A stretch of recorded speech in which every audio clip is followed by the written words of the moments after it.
በዚህ ችታች ላይ የደረሰው ነገር እጅግ በጣም ነው የሚያሳዝነው ማለት ነው። በጣም ነው ያሳዘነችኝ። ፈጣሪ ከእንደዚህ አይነት ሰዎች ይጠብቃል።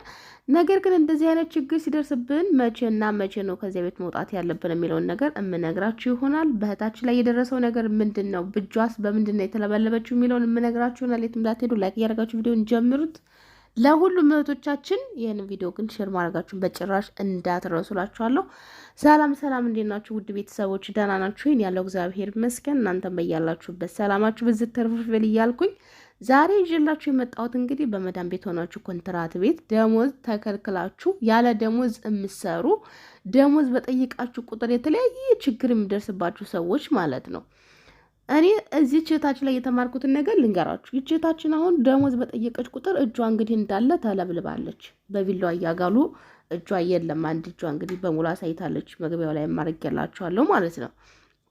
በጣም በሚያሳዝን ሁኔታ ስቃይ ውስጥ ናት። አንዱ እግሬ እንደውም ተሰብሬ ለወጣ እየወጣሁ እያለ ሴትዮዋ ጎትታኝ እየገባች ደረጃው ሰብሮኝ እግሬ አይሰራም መራመድ አልችልም ሁላ ነው ያለችው ማለት ነው። ሙሉ ቪዲዮን ሰምቻለሁ እና በጣም ነው የምታሳዝን የደረሰባት ነገር እና እንደዚህ አይነት ችግር ከደረሰባችሁ ምንም አይነት ችግር እንደዚሁም ያለ ፍላጎታችሁ ወደ ሀገራችሁ ሊያሳፍሯችሁ ከፈለጉ ኮንትራት ከሆናችሁ ብሎ ብሬክስ ሀበሻው ከዚህ ቤት ቁጥር ሰጥቷል።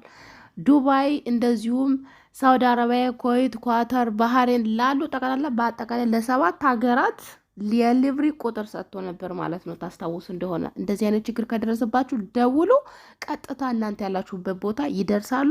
ያለ ፍላጎታችሁም ሀገር መግባትም የለባችሁም። እንደዚሁም ደሞዛችሁን ተተከለከላችሁም ይሰጣችኋል ብሎ ተናግሯል። እኛ ግን ብዙ ጊዜ የምንከታተለውን ሰው አናቅም። ዋናው ነገር አሁን የችነታችንን ስለመውቀስ ምናምን አይደለም የመጣሁት ማለት ነው። ነገር ግን እንደዚህ አይነት ችግር ከገጠማችሁ ቢያንስ እንኳን ይህን ቁጥር ኖሯችሁ ባደውሉ እንኳ መቼ ነው ከነሱ ቤት መውጣት ያለባቸው? እነሱ እያሉ እኮ ከነሱ ጋር ተጨቃጭቃችሁ በቃ እወጣለሁ ምናምን ስትሉ ዝም የሚሏችሁ እንዳይመስላችሁ። ማወቅ ያለባችሁ ነገር ግዴታ እነሱ ሳይኖሩ ወይ ደግሞ እነሱ ከተኙ በኋላ ነገሮችን ካመቻቻችሁ የምታርፉበት ከታወቀ በኋላ ጊዜ በቃ ጭር ባለ ሁኔታ ገብቷችኋል። እንደማይነቁባችሁ ካወቃችሁ ወይ ቆሻሻ ለመጣል እንደወጣችሁ በዚያ ብቻ በተለያየ ምክንያት ወይ ሱቅ ወጥታችሁ ሊሆን ይችላል። ከእነሱ ጋራም ቢሆን ልብስ እንደመፈለግ ምናምን ብላችሁ በቃ በዚህ ሲስተም ነው እንጂ ከእነሱ ጋር ተጨቃጭቃችሁ በቃ ደሞዜን ካከፈልሽኝ ይሄዳለሁ ምናምን ሀገርሽ አይደለም የምትሄጂው፣ ወረቀትሽ ሁሉም ነገር እሷ እጅ ላይ ነው ያለው እና ምንም ዋስትና ያላችሁም በዚህ ሁኔታ። ይህችን እህታችንን ካነጋገሯ የተማርኩት ምንድን ነው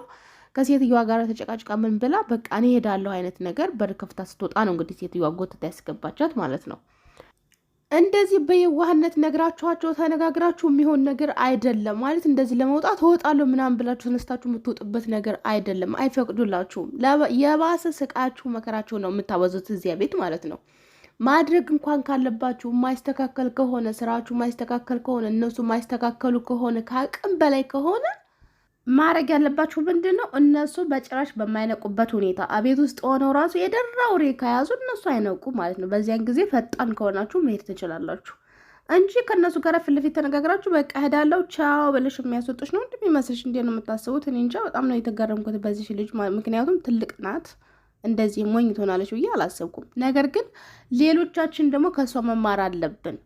በቃ ይሄን ነው ማድረግ ያለባችሁ። እኔ በነገራችን ላይ አንድ ሰው ጥፉ ምናምን ብዬ አልመክርም። በእርግጥ ብዙ ሰዎች ጥፉ 2000 ይከፈልሻል፣ 3000 ይከፈልሻል፣ ደሞዝ እየጨመሩ ይከፈልሻል እያሉ ደህና ስራ የሚሰሩትን ሁላ የሚያስጠፉ ሰዎች አሉ። ስጠፉ ግን ያለው ስቃይ በጣም ብዙ ነው። በእውነት ወጫችሁ በጣም ብዙ ነው። የቤት ኪራይ ያለባችሁ፣ በዚያ ልትታመሙ ትችላላችሁ። በቃ ስንቱን እነግራችኋለሁ። የቀለባለ አንዱ ነገር ከእናንተ ነው የሚጠበቅባችሁ ማለት ነው። በዚያ ላይ ደግሞ ስራ ልገቡም ላትገቡም ትችላላችሁ። የድላችሁ ፋንታ ነው። ብዙ የምናውቃቸው ሰዎች አሉ ስራ ያጡ አይደለም ሳውዲ አረቢያ። እውነቴን ነው የምላችሁ ዱባይ ላይ ራሱ በአሁኑ ሰዓት በጣም ከባድ ነው ስራ ማግኘት ማለት ነው። በጣም ከባድ ነው እና በዚህ ሁኔታ ላይ መጥፋት በጣም አስቸጋሪ ነው። ነገር ግን ከአቅም በላይ ከሆነ ደሞዝ እየተከለከሉ በግለት ነገር ሰውነታችሁን እየተኮሱ መቀመጥ በጣም ያስጠላል። በቃ እንደው የፈለገ ነገር ከቤታችሁ እንኳን ወጣችሁ ፖሊስ ራሱ ቢይዛችሁ ይሻላል ብዬ ነው የማስበው። ምክንያቱም ፖሊስ ከያዛችሁ እጅና እግራችሁን ይዛችሁ ሙሉ ጤናችሁን ይዛችሁ ወደ ሀገራችሁ ትገባላችሁ። እግዚአብሔር የፈቀደው ደግሞ የእናንተ የሆነ እንጀራ አይጠፋም ብዬ አስባለሁ። ነው እናው ነገር ጤና ነው። ጤና ከሌላችሁ ብዙ ብር ቢኖራችሁ ራሱ ምንም ጥቅም የለውም። ለሰው ልጅ ዋናው ነገር ጤናና ጤና ስለሆነ ጤናችሁን የሚያጓድል ነገር ላይ በጭራሽ መደራደር የለባችሁ ማለት ነው። ስለዚህ እንደዚህ አስቸጋሪ ከሆኑ ደሞዝ ከከለከሉ ራሳችሁን እየደበደባችሁ ከሆነ ምንም ወደኋላ አትበሉ። በቃ አትፍሩ፣ ውጡና ተያዙ። ምንም ማለት አይደለም። ፈጣሪ ከፈቀደላችሁ ልትሰሩ ትችላላችሁ፣ ካልፈቀደ ደግሞ ልትያዙ ትችላላችሁ። ግን እዚያ ቤት ከሚያሰቃያችሁ ብትያዙና ወደ ሀገራችሁ ብትገቡ ጤና ካላችሁ የትኛውም ሀገር ሄዳችሁ የመስራት መብት አላችሁ ማለት ነው። እና ይህንን ነው የምላችሁ። ነገር ግን ልትወጡ ስትሉ እነሱ ጋር ተነጋግራችሁ ምናምን ሳይሆን በዘዴ ተደብቃችሁ ነው መሆን ያለበት ማለት ነው። እንደዚህ ግብግብ ከእነሱ ጋር አያዋጣንም፣ እኛ በጭራሽ አያዋጣንም። ማንም ሰው የሆነ ነገር ብንሆን ማነው ከጎናችን የሚቆመው? ማንም ቋሚ የለንም። አሁን ይችል ተመልከቱ የደረሰባትን ነገር። ደሞዝ አይሰጧትም። ደሞዝ ስትጠይቅ የሚያደርጓት እንግዲህ እጇ እንዳለ ተለብልባለች፣ እግሬ ተሰብሯል። ምክንያቱም ለወጣ ነው ብዬ ሴትዮዋን ስወጣ ይዛ እየጎተተች ስታስገባኝ ደረጃ ላይ ወድቄ ተሰበርኩኝ አለች። እና ብቻ ፈጣሪ ከእንደዚህ አይነት ነገር ሲጀመር ይሰውረን መድኃኔዓለም። እንደዚህ አይነት ነገር የተሰደደ ሰው በሙሉ ክፉ አይንካው፣ በእውነት ክፉ አይንካው። ማንም ሰው ስደትን አልመረጠም። ነገሮች ሁሉ ከአቅም በላይ ሲሆኑ ነው ሰው አይኑን ጨፍኖ የሚሄድበት። ምን እንደው ሳያቅ፣ ቋንቋውን ሳያቅ፣ ሁሉም ነገር ሳያቅ፣ በቆዳ በከለር ሳንመሳሰል አይናችንን ጨፍነን ነው የተሰደድነው ሁላችንም። እና ማንም ሰው በሰው ሀገር ምንም አይንካው። ነገር ግን እንደዚህ ለራሳችሁ አደጋ መስሎ ከታያችሁ የምሬ ነው የምላችሁ፣ በሌሉበት እንደወጣችሁ ፖሊስ ይዛችሁ በጣም አሪፍ ነው፣ በጣም አሪፍ ነው። ከዚያ ድርቅ ብላችሁ እዚያ ቤት አልመለስም ወደ ሀገር ላኩኝ ወይንም ደግሞ ሌላ ቦታ እንድትቀይሩ ማድረግ ነው ማለት ነው። ወደዚያ ቤት በጭራሽ እንዳትመለሱ ማድረግ ነው። እውነት እኔ ብቻ በጣም አስቸጋሪ ነው ስደት ላይ አሁን እያየን ያለው ነው። በእህቶቻችን ላይ እየደረሰ ያለው ነገር በጣም ያማል፣ ያሳዝናል። ሀገራችንም ላይ ያለው ነገር በጣም ነው የሚያሳዝነው። ስደተኛውን በጣም እየበዛ ነው ያለው። ምክንያቱም ሀገራችን ላይ ጦርነት ነው፣ ሰላም የለም። ያለው ነገር በሙሉ የምታውቁት ነገር ነው። እና ከዚያ አንጻር ሰው ሁሉ ከ12ተኛው የወደቀም 12ተኛው ውጤት የመጣለትም ተምሮ የተመረቀ ሳይቀር እየተሰደደ ነው ያሉት። ተመርቆ ዶክተር አስተማሪ ሳይቀር እየተሰደደ ለምን ኑሮ ተወደደ? 10,000 14,000 ደሞዝ ተከፍሏቸው የት ላይ ይቀመጣል? የብር ምንድን ነው የሚገዛው? የቤት ኪራይ ነው። ቤት እንኳን ቢኖራችሁ ለቀለብ ራሱ አይችልም። 14,000 ማለት ነው። ጤፍ ስንት ነው? ሽንኩርት፣ በርበሬ፣ ጨውሽ፣ ሽሮ ስንት ነው በአሁን ሰዓት? በእውነት እኮ ሀገራችን ላይ እየተካሄደ ያለው ነገር እኛ እኮ ተከበናል እኮ በእውነት ፍትህ የሚጠይቅልን አካል ነው እንጂ ያጣነው ተከበናል ብዬ ነው ማስበው፣ በግሌ እኔ ማለት ነው።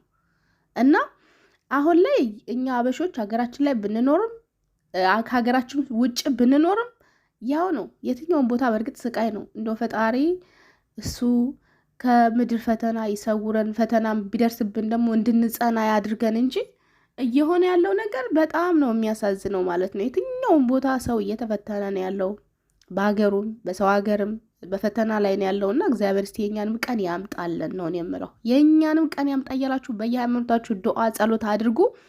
ድል ለኢትዮጵያ። ኢትዮጵያ ሀገራችን ትለምልም፣ ዘረኝነት ይውደም፣ አንድነት ይለምልም። እውነት ዘረኝነት ጠፍቶ ሁላችንን በሰላም የምንሆንባት ሀገራችን ያድርግልን። ሀገራችን ሰፊ ነች። ሀገራችን እኛን ትችለናለች እኮ ግን ስስታሞች ነን እኛ አበሾች፣ በጣም ስስታሞች ነን ሲበዛ ማለት ነው። እናላችኋለሁኝ። እውነቴን ነው የምላችሁ። ብቻ ስለ ሀገሬ ሳስብ በጣም አንጀት ነው የሚልቀኝ። እስቲ ሁላችሁም ዱዓ ጸሎት አድርጉ። ግን እንደነገርኳችሁ ነው፣ ስትወጡ ማድረግ ያለባችሁ ነገር እያዩችሁ ሳይሆን ሳያዩችሁ ነው መሆን ያለበት። የፈለገ ደግ ቢሆኑ የፈለገ ተበዳይ ብትሆኑ ራሱ ምንም ጥቅም የለውም እነሱ እያዩችሁ ማድረጋችሁ ማለት ነው። እና ሙያ በልብ ነው። እነሱ በጭራሽ ሳያውቁ መሆን አለበት። ይሄ ነገር በጣም ከፍተኛ ጥንቃቄ የሚፈልግ ነገር መሆኑን እንዳትረሱ ልላችሁ ነው። በድጋሚ እስከምንገናኝ ድረስ በያላችሁበት ሰላም ሆኖልኝ ቻው።